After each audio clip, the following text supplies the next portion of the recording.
Hi everyone, and welcome to this Open Courtauld Hour, a good brew. This event really aims to bring our after hours tea party event, which was actually a week ago, to our digital audience. My name's Layla and I'm the program manager for the research forum here at the Courtauld. And I want to start by saying, as I always do, thank you to Bloomberg Philanthropies for their generous support of our digital initiatives, especially tonight's event. And like last week, this Open Courtauld Hour will interrogate the problematic history of tea, coffee and sugar and its connection to objects in the Courtauld and its collections and actually across the UK as a whole. And the implicit relationship to the lives of those colonised and enslaved can be exposed through tracing the intended content of seemingly banal objects. And made for tea and coffee consumption, these objects can tell a darker tale, one that is often obscured by the everyday presence of these items today. But these food and the objects that we're going to be talking about actually can have a happier history, a story of community support, a sense of belonging, and are linked to times of celebration as well. So these objects are complicated and can reveal stories of ordinary people in the UK and showcase the often disregarded domestic and everyday lives of people. So I'm really thrilled to be here with experts, artists, makers to scrutinise the commonplace and really think about this more thoroughly. But before we kick off, the bulk of this event is made up of short talks and readings running through projects and research related to caffeinated drinks, really. And then at the end, we'll have about 10 to 15 minutes to really go through your questions. So please put those in the chat throughout. You can also get us on social media. We are at Courtauld Res and use the hashtag Open Courtauld Hour. So that's enough from me. I am now absolutely delighted to introduce Tasha Marks, who is founder of AVM Curiosities. And this initiative has been exploring the relationship between art and the senses through a series of events and interventions since 2011. And Tasha herself is an award-winning artist and food historian, and AVM Curiosities advocates for the Sensory Museum, championing the use of food and fragrance as artistic mediums, and projects range from olfactory curation and scented installations to interactive lectures and limited edition confectionery. So Tasha's practice is heavily influenced by food and art history, which is why she was perfect for both our after hours and tonight's event. And you've worked in an array of places, and last week's intervention where you asked people to take part in spilling the tea was just one of them. So thank you, Tasha. I will hand it over to you to get started, but I will stay on screen so you feel like you're not alone in the Zoom universe. Thank you. Lovely. Thank you very much. So thank you for inviting me to be part of the event today. I've called my little mini lecture Spilling the Tea, which was the same title I gave last week's activation at the Courtauld. So the phrase spilling the tea originated in drag culture, and specifically Black drag culture in the US. When it first appeared in print, it could be tea, like the drink, or it could be the letter T. Now, spilling the tea is widely used as an encouragement to gossip or to tell the uncomfortable truths, which is why I thought it was the perfect title for today's mini lecture, as we'll be diving into some of the more uncomfortable truths that surround tea culture. So my start point for this lecture was the fantastic 18th century silverware collection at the Courtauld. Like many food historians, I learned about food history through the material culture of dining. So it was actually a silverware curator from the V&A that first introduced me to food history when I was at university, and it just changed everything I was interested in. So this tea kettle with stand by Samuel Courtauld from 1748 to 49 immediately caught my attention in the collection. However, my launch point into history wasn't this beautiful object, but I was equally fascinated by the tea it would have been used with, because for me, the tea is as important as the teapot, if not sometimes more so. So to start with, I wanted to do a very brief introduction into tea. And in my case, for this project, I was just focusing on black tea.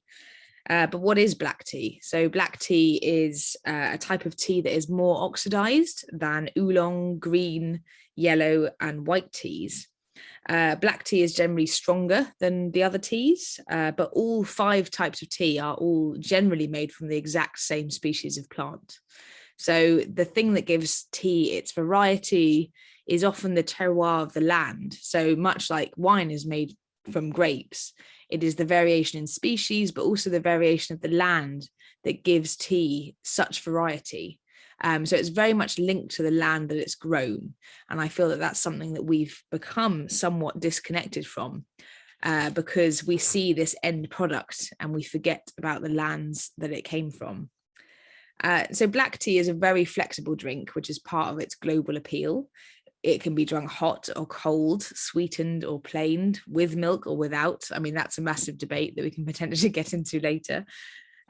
We drink tea in the morning, we drink tea in the evening, we drink tea to invigorate us, we drink tea to relax. There is always time for tea. So it is somewhat of a special drink in that it pervades every aspect of our lives. Now, one mistake that we often make with tea, black tea especially, is that we make it with boiling water at home. We normally make it as soon as the kettle's boiled. And actually, most black teas only need a water temperature of 80 to 95 degrees. So if you do want to make the perfect cup of tea, I would suggest boiling the kettle, forgetting about it for a minute, and then going back to it and then making your cup of tea, because we've been making it wrong all this time. Now, some green teas as well can be as low as 40 degrees. So there's a huge variety in our teas and the temperature that we brew them at. The other thing is green tea can lose its flavor within a year. So if you've got something kicking around the back of the cupboard, do buy your tea as fresh as you can. But black tea can retain its flavor for years and years. And for this reason, it's long been an article of trade. And compressed bricks of tea, like this one we see here, which is a contemporary reconstruction, served as a form of de facto currency in Mongolia, Tibet, and Siberia right into the 19th century. Now, traditionally, this black tea, which is very, very condensed brick, would have been a part of it would have been broken off. This might have been toasted to sterilize it, but also to release the flavors. Then it could have been ground down and then whisked into hot water to make into the tea. This is the sort of traditional way of doing it. People don't necessarily do it like that anymore. They're also beautiful objects. I think I've seen a few of these around. I certainly have one that I will not be drinking, but it's a beautiful, beautiful object. So let's move on to tea's slightly uncomfortable history. So this quintessential English beverage has a very exotic and global history with strong links to empire and power. As a commodity, it's something that has changed the world and is still part of many people's everyday lives. Whether you prefer English breakfast tea or Earl Grey or Lapsang Souchong, tea drinking has been a popular British ritual since it was first popularised in England by King Charles II and his Portuguese wife, Catherine de Braganza, in the 1600s. But how did this exotic crop come to be considered a marker of Englishness? The story of tea is one of trade and money as much as taste and mouthfeel. Originating in China, initial imports of tea to Britain were costly and heavily taxed. They were procured through the East India Company, who maintained a monopoly of the trade, meaning that only the very wealthy could afford it. The image here is an advertisement for a newspaper for William Wallace, who was a tea grocer and dealer. It shows a tea caddy lettered with East India Tea Warehouse, surmounted by the head of a Chinese man on a sprig of laurel, with 2 sugar loaves suspended from each end. This is from 1787, and it's currently in the British Museum collection. This image reeks of imperialism, and it's somewhat uncomfortable to look at as a modern viewer. At this point in time, tea drinking was strongly linked to China, both in trade and iconography.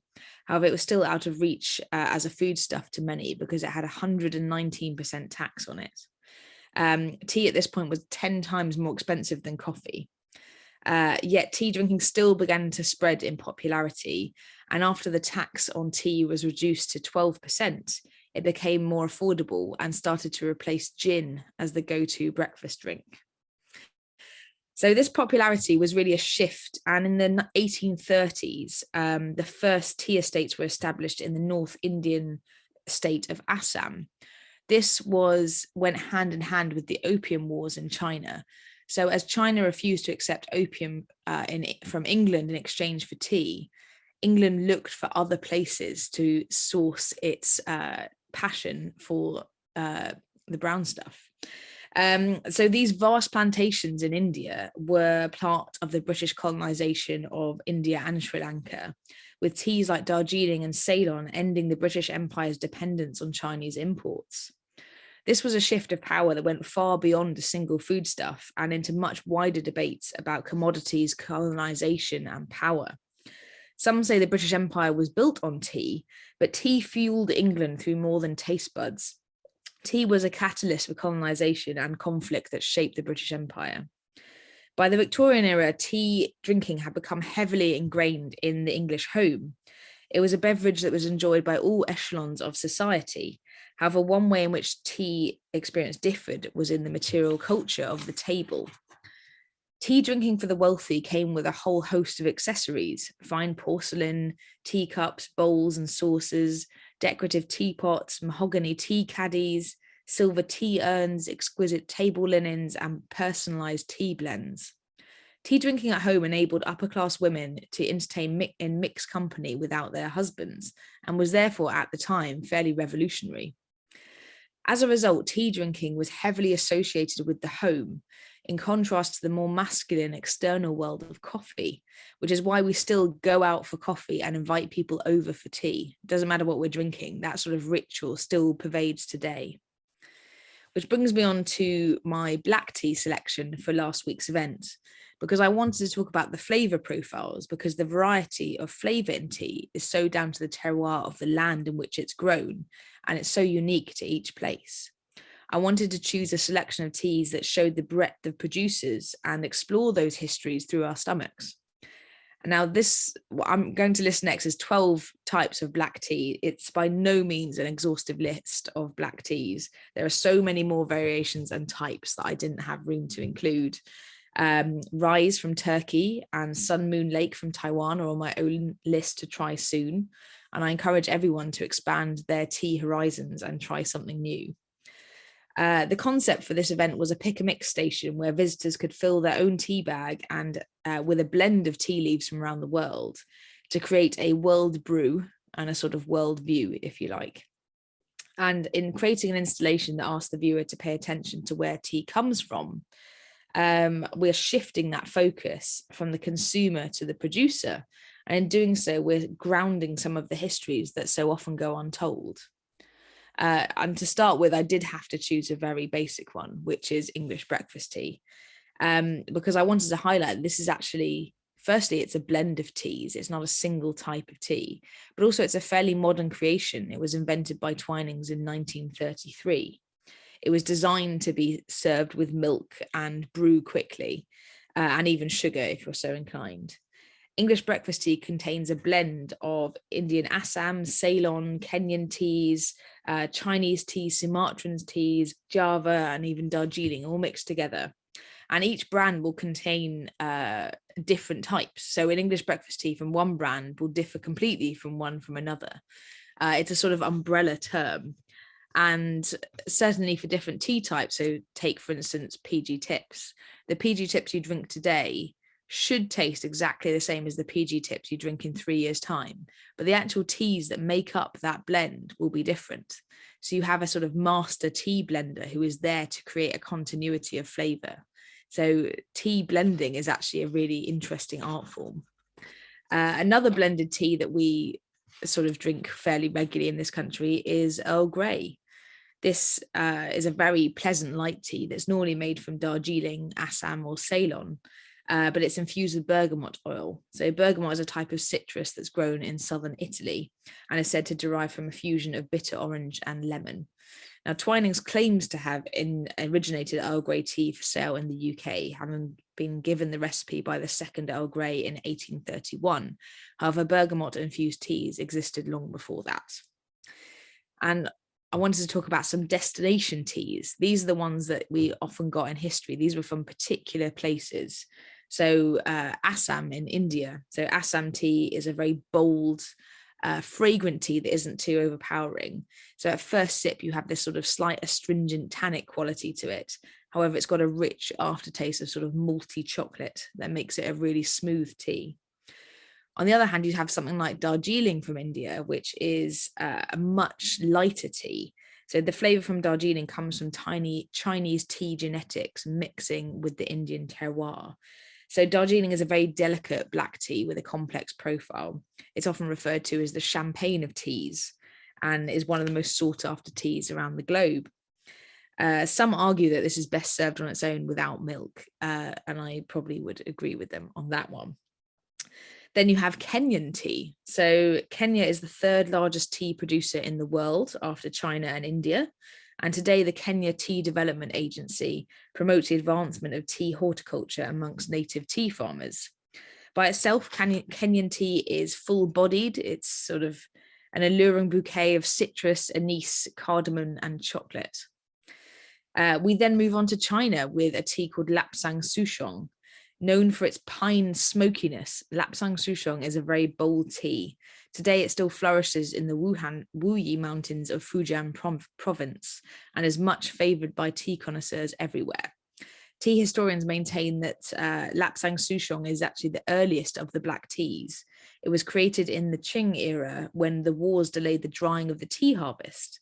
And the story goes that the farmers opted to speed up the drying process by placing the leaves over pine wood fires, which is why Lapsang Souchong has that distinctive smoky flavour. Dan Hong is another tea from China. This is grown in the Yan'an province. Dan Hong comes in 4 varieties: Broken Yan'an, Yan'an Gold, Yan'an Pure Gold, and Golden Needle. Dan Hong is a rich and well-balanced in flavour with no astringent aftertaste. It's a beautiful tea, yet most of us may not have heard of it.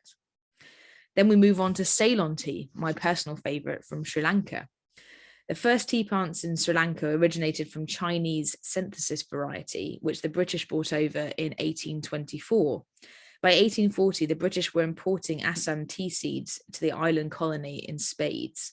They were so successful in their tea hegemonic goals that Ceylon emerged as the world leading tea exporter in 1965.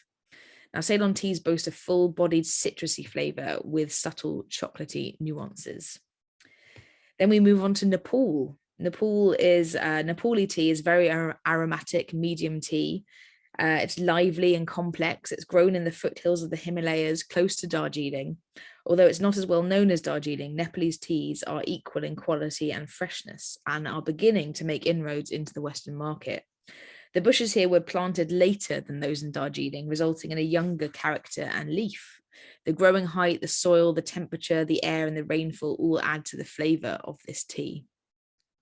Now I want to end with 3 sort of unusual teas that you may not expect. Maruchi-kucha tea is from Japan. Now, black tea was first grown in Japan in the end of the 19th century in response to the growing fashion for darker teas in Europe, particularly the UK. As cheaper black tea and a patriotic preference for colonial tea grew to dominate, the market demand dwindled, and as a result, Japanese tea was previously rarely seen, or Japanese black tea rather, was rarely seen out of Japan. It's now coming back, and it's a very, very interesting tea to try. We have Lahijan tea from Iran. Tea cultivation in Iran doesn't have the long history of China and India, but the specific climate of northern Iran is famed for growing great product. Now, this is a longer brewing tea. You can brew it for 7 to 10 minutes to get a really rich flavour. And you can add things like cinnamon, rose water, raisins, dates, honey. It can be a really heavily flavoured tea, which is a really interesting one to try as well. And finally, I wanted to talk about Waikato from New Zealand. This is a black loose leaf tea that is full-bodied, deep amber liquor with a full sweet honey undertone and a silky finish. Now, Waikato teas are grown on the North Island of New Zealand, known for its unique climate and growing conditions. The first black tea probably came to New Zealand in the late 18th century, but was not until the arrival of British missionaries in the first half of the 19th century that a tea culture became established. So New Zealand is not a major tea producer, and the populace drinks more tea than coffee, but it's interesting that we still have some really interesting teas coming out of there. So that's my whistle-stop tour of the history of the world of tea, rather, which has barely probably scratched the surface, but I would encourage you to investigate and taste this fascinating food stuff further. and infuse your mind with a more developed knowledge of this interesting and powerful commodity. I've got some suggested further reading here and a link to the website that I created for last week's event, which I'll also put on the chat. And that has more info about all those teas I mentioned today and that little pocket history. So thank you for joining me for a little world brew and a world view. Thank you very much. Thank you so much, Tasha. And I can just say that the tea from New Zealand was absolutely delicious. And I just hadn't known before that that was produced there. So it was amazing to learn that. And I'm sure there'll be many more questions for you in a bit. I can see there's a few in the chat. But for now, it's my pleasure to introduce Fozia Ismail. So Fozia founded a wonderful Somali supper club and research project in Bristol, Arawelo Eats, and it's a platform for exploring East African food in exciting ways, not just what's being served on the plates, but what it means for our understanding of belonging in a post-Brexit world. And Fozia has been researching and writing about race and British identity for many, many organisations, using food as a method to think through some of these complex issues. And Fozia is also a resident at the Pervasive Media Studio at the Watershed in Bristol, and is currently working on Camel Meat and Tapes project, a Somali feminist arts collective. So lots going on, Fozia. And last week we worked with you and we invited our attendees to take part in Somali tea in an English landscape. But Fozia, for now, I will pass over to you to do a reading, and then we can maybe focus a little bit more later on the project, if that's okay. Yeah, fantastic. Thank you. Thank you so much for having me. That was really interesting, Tasha's, all the amazing different teas that you get across the world. I'm really excited to be here. So going on from Tasha's talk, I'm going to really personalize it and talk about the context of food history writing that I do. So I moved to Bristol a few years ago, and I set up a Somali supper club, sort of in response to Brexit and kind of the increasing hostility that I was encountering in the English landscape. So I wrote a paper which was then published, but I'm just going to do a little reading, and this section was on tea and Britishness. I am at a playgroup, the only Black person in this space. The first interaction goes smoothly enough. I'm starting to feel a sense of pride in my fledgling East African food business, and people are always intrigued and want to hear more. There is a queue for the tea hatch being run by two women in their 70s. When I get to the hatch, one woman, who has been serving the other mothers perfectly well with a smile and a chat, stopped short when confronted with me. Unable to bring herself to look at me, she pretended not to hear me when I asked politely for a cup of tea. Her eyes were filled with such unfriendly indignance at the thought of giving me a cup of tea, and her arms locked straight down her body, their hard rigidity making it clear that they were on strike, that these white arms will not serve you. There is an awkward moment before the other lady gives me a friendly smile and makes me a tea, providing a momentary release of tension for which we are all grateful. I take my cup and I walk away with a smile, forcing my body into a performance, a kind of dance my face has played many times before. Always, when this sort of awkward social interaction happens to you as a person of color, you know it for the racism that it is. But calling it that sounds crude and unreal, the word too big and too blunt to encompass this banal scene. You cannot accuse someone of being racist just because they are unfriendly to you. She did not say anything, but then we are more than words. Her white flesh and rigid bone told me I was not welcome there. Such exchanges become an insidious and powerful form of social control. These seconds, and they really are just seconds, leave such an impression. The powerlessness I feel is hard and made harder by the briefness of the moment. You are bound up in social conformities, the ropes squeezing hurt, anger, frustration, confusion, recognition inside, keeping your Blackness in check. This is everyday racism in action, but even though it's common, inevitably this indirect and casual racism blindsides far more than the far right skinhead with the Britain First t-shirt. Him you can prepare for. but in an innocuous looking elderly lady at a playgroup in a church hall, that is not the image of a bigot. The irony that the cup of tea's foreignness equals my own, and yet it's somehow lost on this woman. How did this woman and so many other white British people come to feel this way? If landscape is a way of seeing which we learn, this woman has learnt to see a British landscape that I do not fit into. How does this relate to food? It is everything and more, as this quote by Stuart Hall encapsulates. I am the sugar at the bottom of the English cup of tea. I am the sweet tooth, the sugar plantations that rotted generations of English children's teeth. There are thousands of others besides me that are, the cup of tea itself, because they don't grow it in Lancashire. Not a single tea plantation exists within the United Kingdom. This symbolization of English identity, I mean, what does anybody in the world know about an English person except that they can't get through the day without a cup of tea? Where does it come from? Sri Lanka, India? That is the outside history that is inside the history of the English. There is no English history without the other history. The notion that identity has to do with people that look the same, feel the same, call themselves the same is nonsense.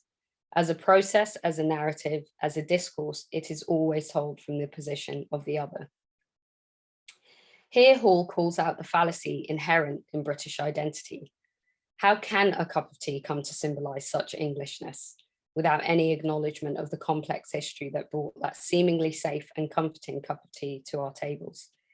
I'm aware that my black body in this English landscape is irrevocably linked to the trade of spices, sugar, and tea. And yet the vast majority of the British public seem ignorant as to how I and so many others have come to be here. Everyday food items we now take for granted held such value in the 15th century that it set in motion the age of European exploration and colonization. So this completely frames everything that Tasha was talking about. About the global nature and the trade. I associate tea with comfort, but I also associate it with violence. And it's in these little moments that I think really highlights the kind of power that tea holds over us, but also that different people will come at it from different perspectives. So I'm always really interested in kind of engaging with the material, I guess, from not just the personalized perspective, but also what does that say about our everyday interactions when we go out. So I'm really interested in how people can engage with the material world in a different way, and to really think about some of those uncomfortable histories and the kind of brutality that went to bringing tea to our shores. Anyway, that's amazing. Your reading. Thank you so much. That was really moving, and actually encapsulates just how what can be seemingly banal and everyday is actually powerful rather than powerless. And actually there's loads of work on militarizing a can of soup, and tea kind of fits into that idea as well. Tea and what it means to be British in itself as a nation can be used as a tool to militarize and gender us and make us believe in things that aren't true. They're made rather than anything else. But thank you so much. We will come back to you in a bit with lots of questions, I'm sure. But for now, I'm going to welcome Robert Rose. And Robert, I probably have your incorrect job title, but I believe you're museums manager at Braintree. Is that correct? Good. So Braintree District Trust, Museum Trust, and Braintree Museum's main galleries chart the history of the town and district from the prehistoric era to the 21st century, focusing on Braintree's archaeology, industry and craftsmanship. And the museum also holds an important archive relating to the Courtaulds Limited and displays feature items from this collection, including crepe mourning outfits and items associated with the production of crepe as well. And this is the material that really made the company famous, and that's where the Courtauld gets its name, from this family. And Braintree Museum is part of our Courtauld National Partners Programme. So Robert, I will hand it over to you to let you explain to us all about Braintree and the items in your collection related to our theme today. Thank you, Robert. Thank you, Layla, and welcome from Braintree Museum here in North Essex. What I wanted to do is give you a little bit of a historical context of how the Courtauld family arrived in England, how they moved from silversmiths to silk textile manufacturers to art collectors, and how the growth of the company in the 19th century was epitomised by a large company festival in 1846, which was the context for the paternalistic relationship that developed throughout the company's history worldwide.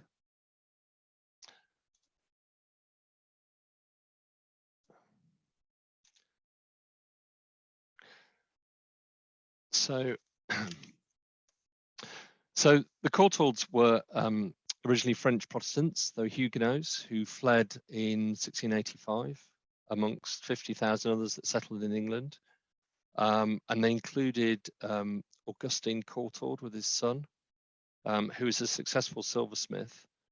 And amongst his 8 children was his youngest, Samuel, took on the family business and became a goldsmith.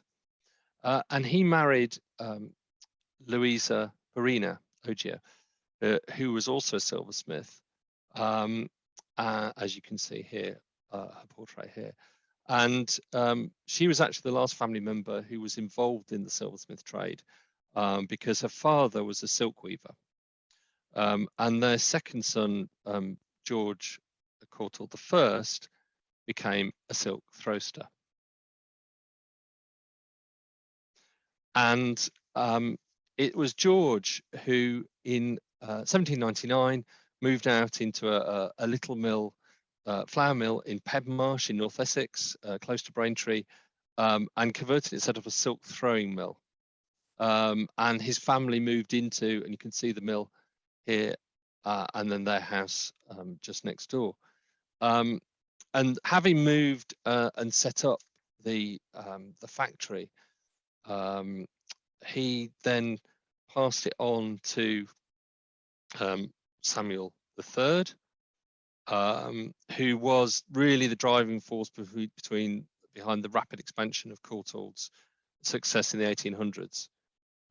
He started age 23 his own business in Bocking, which was successful. Then he set another factory in Braintree that had less success because it didn't have access to raw materials. But these factories, of which this is the factory that grew in Bocking, and Bocking had access to water from the river, and the silk throwing developed. Originally started up with developing handkerchiefs, but then in around 1820, 1822, they started with crepe. And by 1825, they started sort of much more serious product manufacture of crepe. And alongside Samuel was his brother, George II, and he really led the development of the company's technological advances, particularly in looms, and this allowed for production of crepe to develop much more significantly over their rival manufacturers. And this growth and development really started to rapidly develop in the early 19th century. Crepe was originally handwoven, and by 1828 they were using hand power looms, and they'd started to develop the really distinctive black crepe, which you can see in the center here, and you can see here earlier pictures of the manufacture of crepe. So of course, the market for mourning clothes developed in sort of mid 18th century, but it really started accelerating in the 19th century with Queen Victoria. And there was very strict mourning etiquette in terms of dress, and for widows, and importantly, you weren't allowed to keep mourning clothes in your house after the period of mourning. They had to be disposed of. So that, of course, helped drive continuous and demand. So the factories grew, and alongside these advances in technology, they opened a mill in Halstead that still survives, built by Samuel, and that was used to convert to crepe production. And in the 1830s, the company's profits doubled, so that by they were then employing in Halstead alone 779 people, and they then developed power loom factories, but not only in Bocking but also in Halstead, and then they opened a Braintree factory, so that by the early 1840s, Courtaulds were employing over 1,500 employees directly in their factories. So by this point, Samuel Courtauld III lived with his wife Ellen in a house in called Foley House, north of Braintree, with their 2 adopted daughters. Importantly, he was a Unitarian. He favoured social reform. He had a distinct dislike for unions, but he sought to improve the living standards of Courtauld workers. And his aim was to bequeath a successful textile company to the successive generations of his family that would follow. And his nephew wrote of him, "There is no doubt that to my uncle chiefly is due to the fact that the business managed to fight its way up from the very small beginnings to the position it has now occupied for many years as the leading business of the kind in England, and I suppose the world. My uncle was a man of rare intelligence, of wonderful and inexhaustible energy, and determined perseverance in whatever course he deemed to be right. He was entirely fearless and absolutely independent." So this is the context which led to a quite remarkable event in 1846, a public dinner that was publicised as being given by the workers to the managers and owners of Courtaulds on the 26th of June 1846. And interestingly, there was reports in the local newspapers, but also there was this report of the proceedings that was published thereafter, all part of this imagery that grew up. And as a paternalistic, portray this paternalistic image, the company gave out these commemorative medals after the event. So what actually happened at this great festival? Well,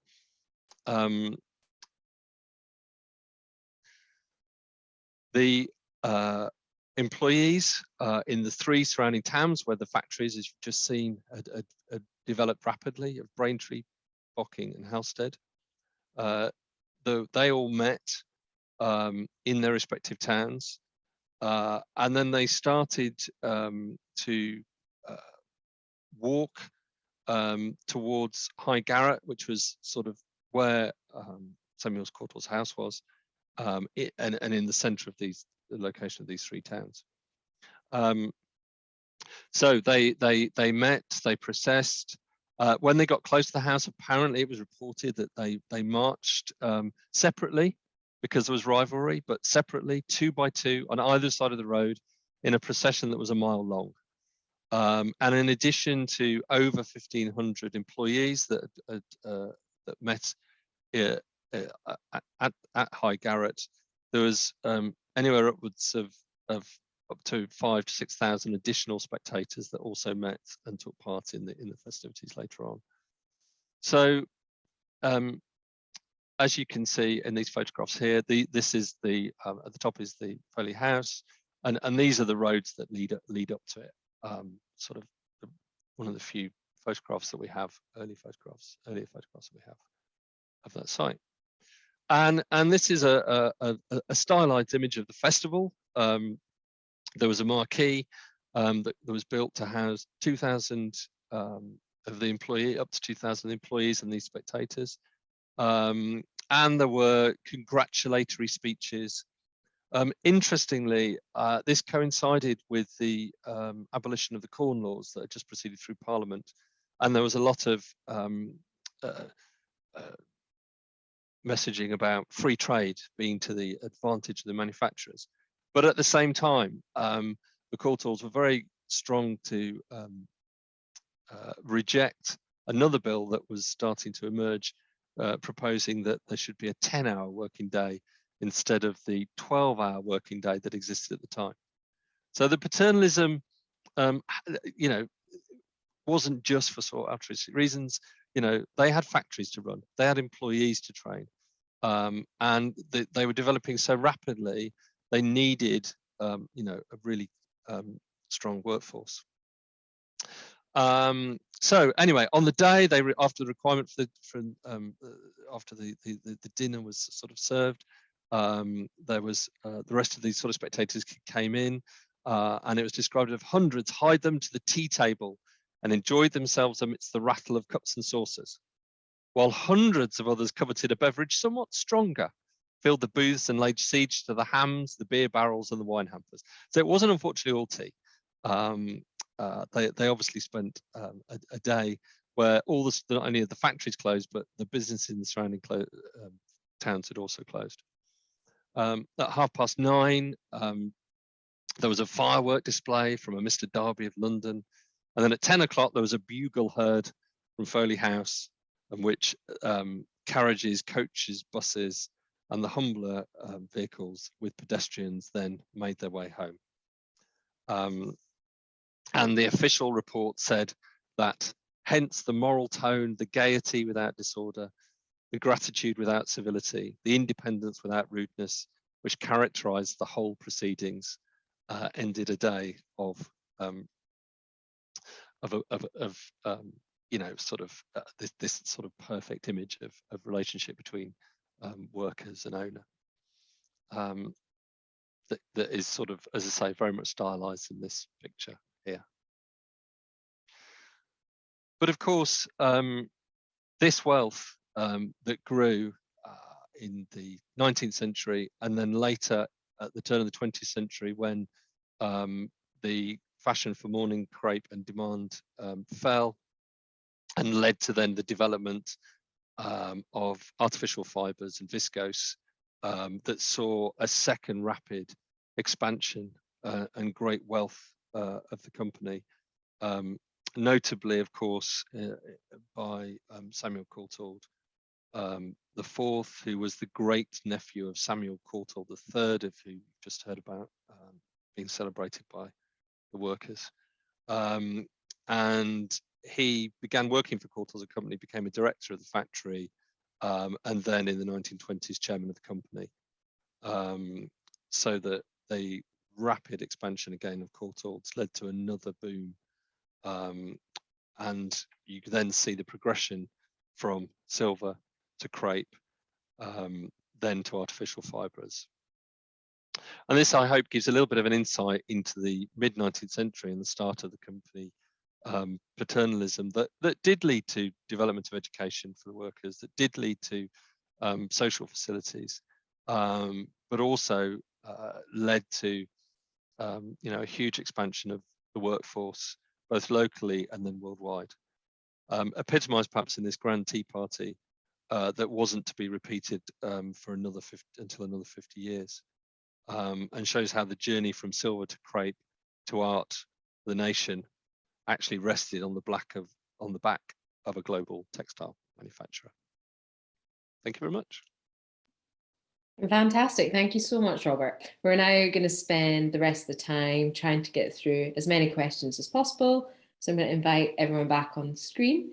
But before we go to the questions, I just wanted to say that Carol has let us know in the chat that there is actually tea grown in the UK, which I really didn't know. This is in England, and it's called Tregatham.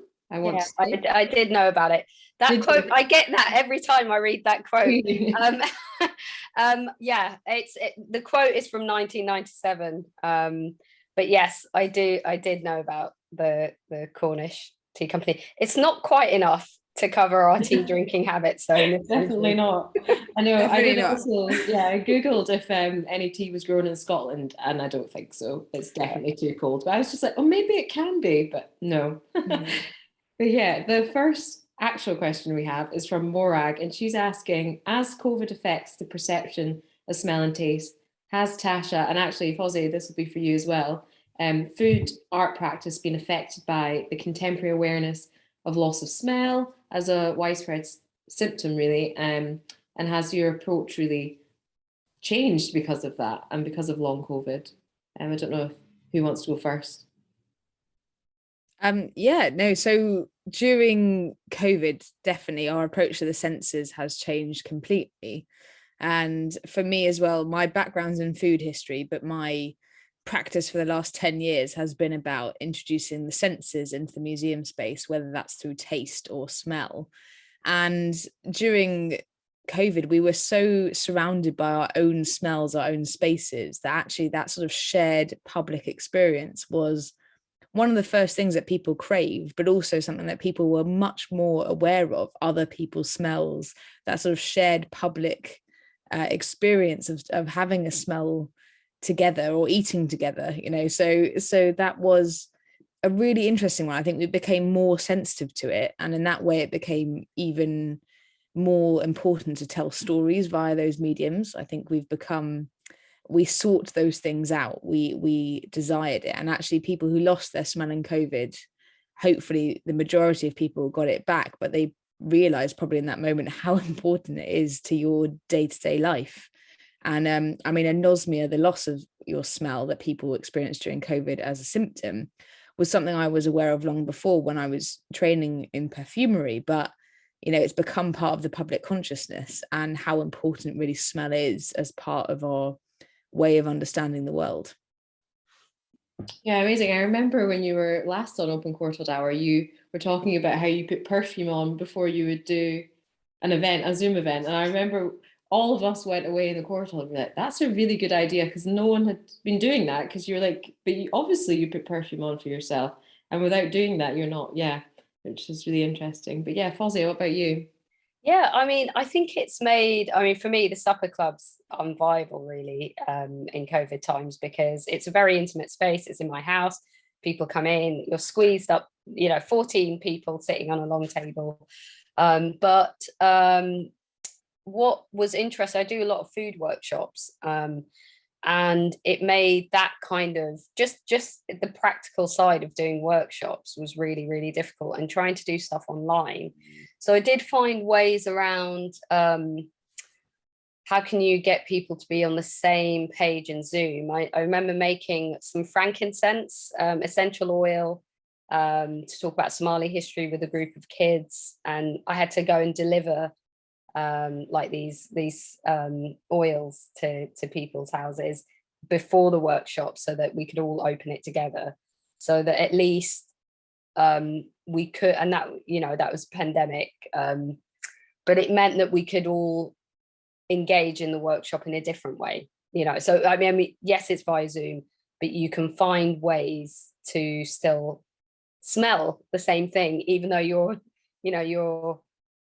distant from each other. So it's definitely been difficult, and I feel sorry for anyone that had a loss of smell. I can't imagine how bad it is, because so much food taste is in smell as well. So I can't, I would absolutely hate it, and I feel fortunate that I have had COVID, but luckily that passed me by. Yeah, it made me very very careful in the first I was going to say a few months, but a few years of COVID, I was very careful. Yeah. But I also did a lot of those guided smellings, posting out lots of sniffs in the post, and big labels that said "Do not sniff until instructed." So we all had that first whiff together. Yeah, that's amazing. Being bossy by posting through "Do not open." It's like it's Christmas. It's great. Lucy has also said that there's amazing tea from Wales as well, which is great to know. We have another question from Angela, which is for Robert, which is asking if there are any more photos of the Grand Tea Party Festival or anything. Sadly, that's the only one so far that we've found. There's the official sort of publication, some news reports, but because it was sort of mid-19th century, the photographs just weren't there. So it's just a little bit too early. And as yet, we haven't found many first-hand accounts, other than those that have been officially reported. So we're hoping that by trawling through other references and records that we might be able to find some, some more less one-sided contextual information. Interesting. And Lucy is also, I really want to know the backstory to this. She's asking, do the people of Braintree still lay siege to a ham from time to time? Which I don't know. She's thinking of probably our neighbouring town, Great Dunmow, with the Flitch. We unfortunately the festival that we referred to here was repeated again in a sort of similar event about 50 years later, but unfortunately we haven't kept the tradition going. So sadly. Oh, that's interesting though. It was a very interesting question. Angela's asking, Fozia, have you published a book or two on your creative writing? She'd love to buy a copy. Oh, lovely. No, I haven't. I'm published in really obscure food papers or food newsletters. Yes, I need to get all my writing together and put it somewhere. But yeah, that'd be amazing. That's very kind. Fozia, I wondered if you wanted to talk us through what Somali tea is as well, because I've realised we've not given you the chance to talk about it. And I had some last week for the first time. I don't think I've ever had it. And I loved it. It got me through my very, very long day at work. So yeah, do you want to just talk us through that? Yeah, it's basically Somali tea is like chai, it's spiced tea.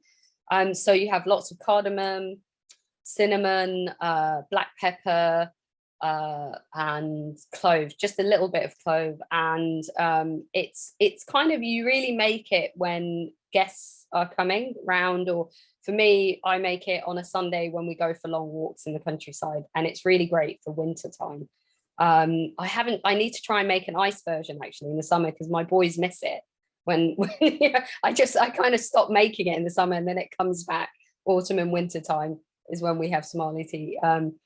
And yeah, it's really lovely. You've got sugar and milk, and it's kind of really warming. I know that people tried. I gave Robert the experimental. It was way too sugary in the prep last week.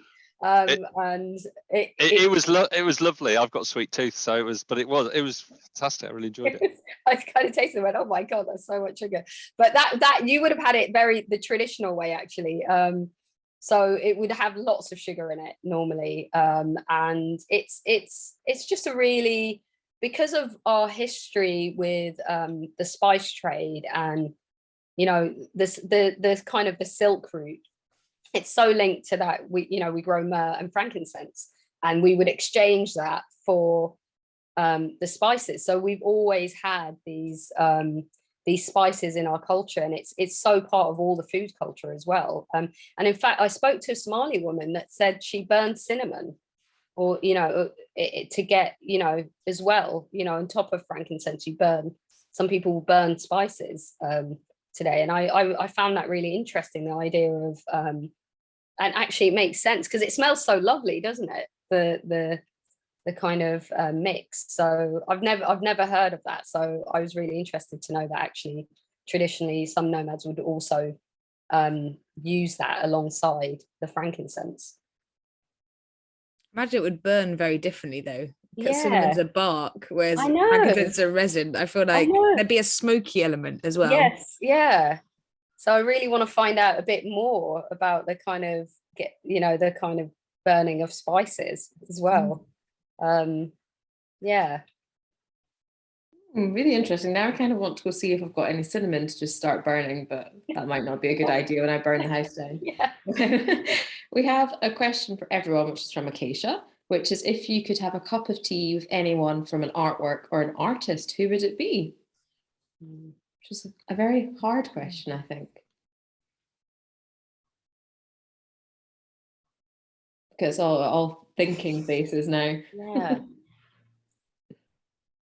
I think I'd like to go back to that 1846 tea party, because I don't think it was quite as well behaved and mannered, but I think it would have been great fun. So I think for me, I'd like to have been transported out to there. Great. Yeah. I'm trying to have a think. I think I would actually, I'd love a cup of tea with Nina Simone. I reckon that would be really amazing. Yeah, that'd be We'd really have some interesting. stories, and maybe we'd have some music as well. That's just a brilliant choice. I can't follow that. So one of my favorite books as a child was a book called Katie Goes to the Gallery.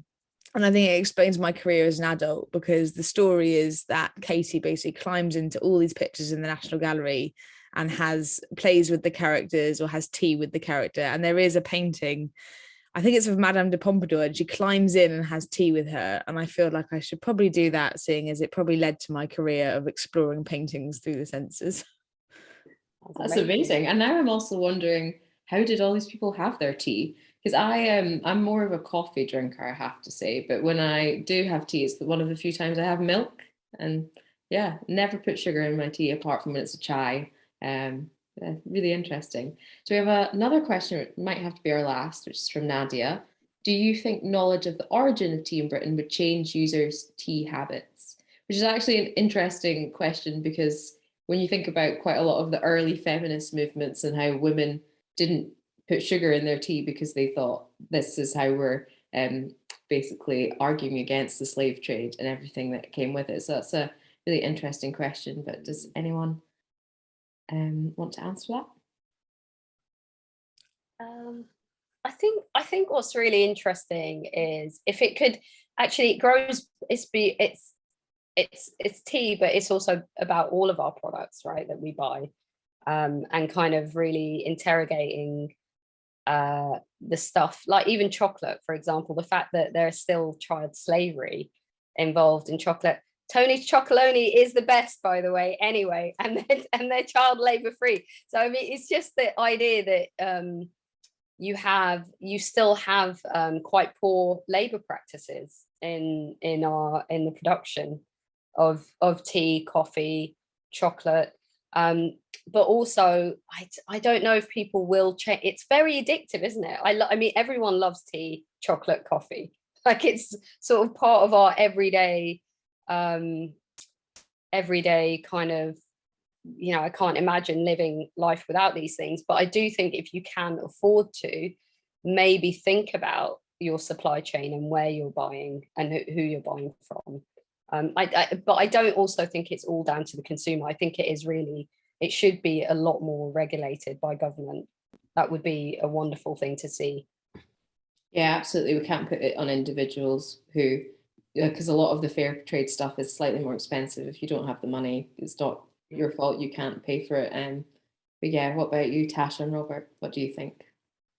I think, yeah, likewise, more transparency in our food chain is something that is really important in terms of, corrupt working practices and, even carbon footprints. Like, thinking about where things come from and what we are consuming and in what quantities is very important.